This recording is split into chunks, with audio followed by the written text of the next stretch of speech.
Okay, guys, let's do some random overreactions. Not every team is going to get mentioned. We got a whole season for that. And also, if I sound weird, that's because I'm sick. The hell of a time to get sick, right? Anyway, the first thing I want to talk about is Anthony Edwards' three-point attempts, because they've been pretty wild. And I do think he's going to have to calm down on these a bit. Besides that, he's been normal Ant. I don't want to imply otherwise. Through 3 games, he is attempting 13.5 threes per game. Obviously very small sample size, but it's been a lot. And it was also in preseason as well. And as you would expect if you've ever watched Ant play, a good amount of these threes are off the dribble, step backs, pull-ups, etc. A lot of it off of, Randall screening for him, a little bit of like Conley inverted pick and roll, Rudy, Joe Ingles, Naz Reid, some ISO stuff, normal Ant stuff. And it's funny because going into the season, I was like, man, if the Wolves can find a way to get Ant some more catch-and-shoot threes per game, that would be huge because he's been a really good catch-and-shoot three-point shooter. Like, his percentages on those are much higher than they are with the off-the-dribble stuff. At the same time, it's 2024. Like, asking your star perimeter player to never take a three off the dribble is just not realistic. So we'll just see what the number is with a larger sample size. I will say, looking at, all of his three-point attempts so far, whenever he's been able to get a catch-and-shoot three, which a lot of the time has been with, Randall operating at the middle of the floor, or, Naz Reid and Gobert running, a screen action with each other, it's been pretty good.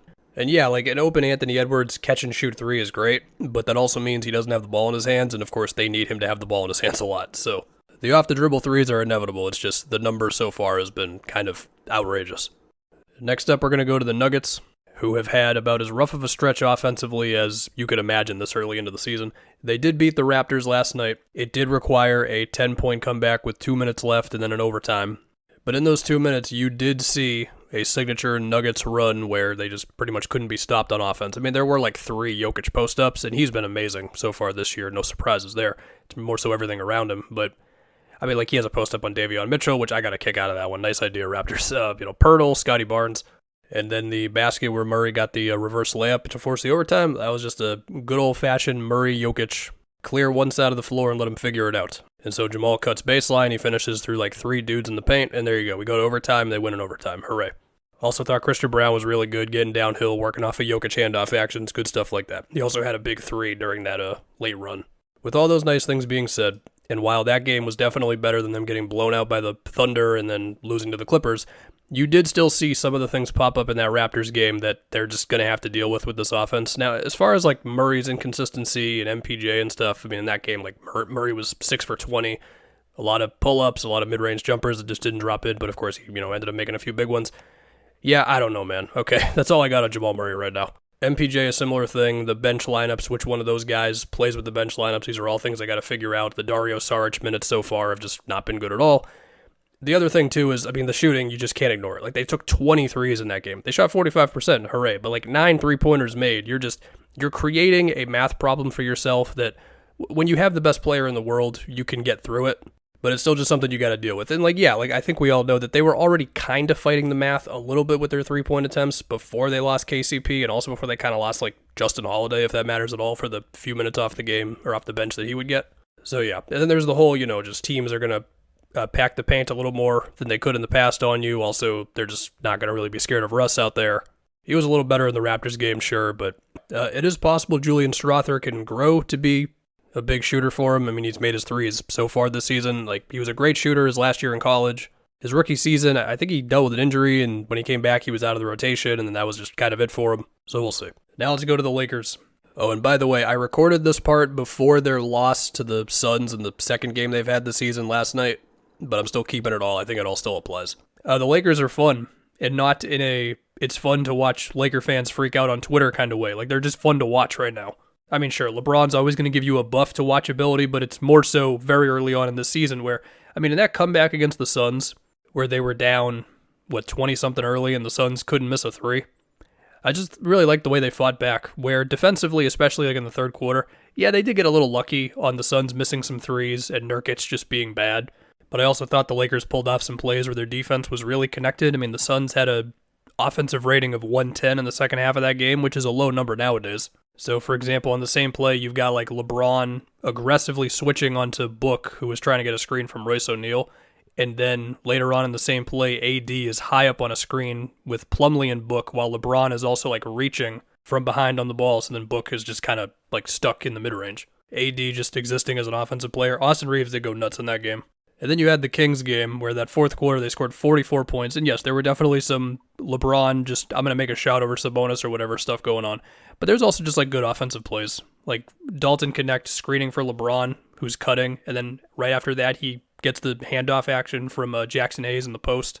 A play where LeBron, D'Lo, and Jackson Hayes are all involved in this series of like screens and DHOs, which results in Sabonis getting switched onto LeBron. So from there, it's just go attack him in a one-on-one. He gets downhill. Jackson Hayes gets a dunk. You had like just back-to-back plays of LeBron, AD pick and roll working, whether it's Sabonis dropping back, AD's getting a layup, whether it's AD is now popping, he gets a three off of that because Sabonis stayed with LeBron a little longer. It's good stuff. The Kings also had like a disastrous first 5 minutes of that fourth quarter on offense. So yeah, it's been a minute since Laker fans didn't hate their coach. That's cool. Next we go to the Pacers with Halliburton. Yeah, he hasn't been that good so far. Even if you remove the 0-point game, which you can't, but even if you did, it still would not be like he's been setting the world on fire. In the Pistons game, he missed a bunch of the shots that are pretty normal for him. Yeah, he made the one late that was basically the dagger, I know. But I think in that fourth quarter especially, they don't win it if it's not for Mathurin. And then you had the one against the Sixers where no PG, no Embiid. Feels like the type of game where, especially in Indiana, last year's Pacer team would have scored like 45 points in the first quarter. The game would have been done by halftime. But what we got was, Halliburton, he put up 22-2 on blah efficiency. Yes, he did have the crazy step back, double clutch three to tie it and send it to overtime. But overall, it just felt like he was passing out of plays too early. Like, yeah, look, obviously Halliburton's a pass-first guy. Indiana wants their quick hit-ahead passes, quick screen plays, and he's always going to be more of like an evasive type of scorer. He's not going to be like super physical and all that. And even with that said, it felt like he was just passing out of too many drives too early. I mean, you're talking like he hits Caleb Bard with a crossover, and then he picks up his dribble when he is like 1 foot within the three-point line. He's nowhere close to the paint. And it just felt like there were a good amount of those types of plays. Like early on in the game, I'll just say one more play for you. It's like, it feels like he's got the angle on Maxey for a drive, especially because Drummond is just staying with Turner at the top of the key. And instead of trying to, make the drive happen, he just quickly throws this behind the back pass to Turner. And it's just like, the passes can't be that early. Okay. Like last year's team was built on drives and drawing the defense into rotation and all that stuff. I mean, last year the Pacers were second in the league in drives per game at 56, almost 57 per game. And this year they are currently at 48. So I don't know. They're 1-3 right now. They did lose to Paolo, dropping 50 on them. Shout out to Paolo. Next, let's go to the Cavs. Beat the Knicks last night. I'll probably end up doing a video on the Knicks in a little bit here. I mean, first off, look, they were first in defensive rating 2 years ago. And yes, we all know what happened in round one after that. Last year they were like sixth. And that was like, guys in and out of the lineup, whole thing. Besides Jared Allen, pretty much. It does feel like they are once again slated to have like a top 2 or 3 defense or whatever. The first game of the year, Scotty Barnes just driving against Mobley and Jared Allen. It just wasn't going to happen for him. In the next one against the Pistons, they forced 22 turnovers, 9 by Cade. Cade was doing some stuff in the mid-range in that game, but yeah, like Jared Allen, one possession is like switching to Cade, next possession he's just higher up on screens, or like his presence just around the rim forces like Jaden Ivey to make a bad pass out, or they damn near triple team Tobias on one play that gets him a turnover. And then against the Knicks, while I do think the Knicks are still figuring out the offense, and I think a lot of that can be seen in catch shot attempts, I thought Cleveland did a good job on Brunson. Some of that being like, Allen switching onto him and contesting a three really well, or staying with Brunson on a drive, and then Dean Wade is there to contest at the rim, or Donovan Mitchell like having a really quick double on Brunson when he's trying to go at Sam Merrill in the post, Evan Mobley helping off of Josh Hart to block him at the rim. And then I'm pretty sure I said this in the Raptors game for Mobley, but I'll say it again here with the Knicks game. Like, he was showing off just more bully ball stuff, man. Like, they were doing these, like, Sam Merrill, Mobley inverted screen actions to where he was kind of going at, like, Towns or Campaign, just being physical. Garland went nuts in that game. Yeah, the Cavs look good. They have benefited a bit from the schedule. They've played the Pistons, Raptors, and Wizards, and the Knicks are probably going to be better in, like, a month than they are right now. But I don't know. Let's do some quick stuff. I feel like my Şengün All-Star season stuff needs to be moved to Chet. That first game, Şengün had like 25 and 18, and since then, well, whatever. He's got time. I will say that it was interesting when the Rockets took him out of the game in the Spurs game for the sake of like spreading the floor out as much as possible, making it tougher for Wemby to protect the basket. Besides that, we've gotten some Jalen Green games. Next up, forget anything I said about Walker Kessler potentially taking the Jazz draft pick from like number 2 to like number 7. That's not going to happen. Speaking of centers, we got Zoo, and this might be my last thing. Zoo's putting up buckets right now, man. Like in that Warriors game, he had a number of really nice hook shots, like a lefty hook spinning off of Jackson Davis, or a righty hook spinning off of Jackson Davis, or this great like in and out dribble that faked out pods to where he thought he was going to make a pass to where he could drive and get a dunk. Of course, you're also getting your simple just hardened pick and rolls, which are lobs or just finishes around the rim. His floaters have been there. And I just remember one play in the Nuggets game where like he was backing down Saric off the ball, and Saric was just hanging on for dear life. Zoo got a hook shot on him.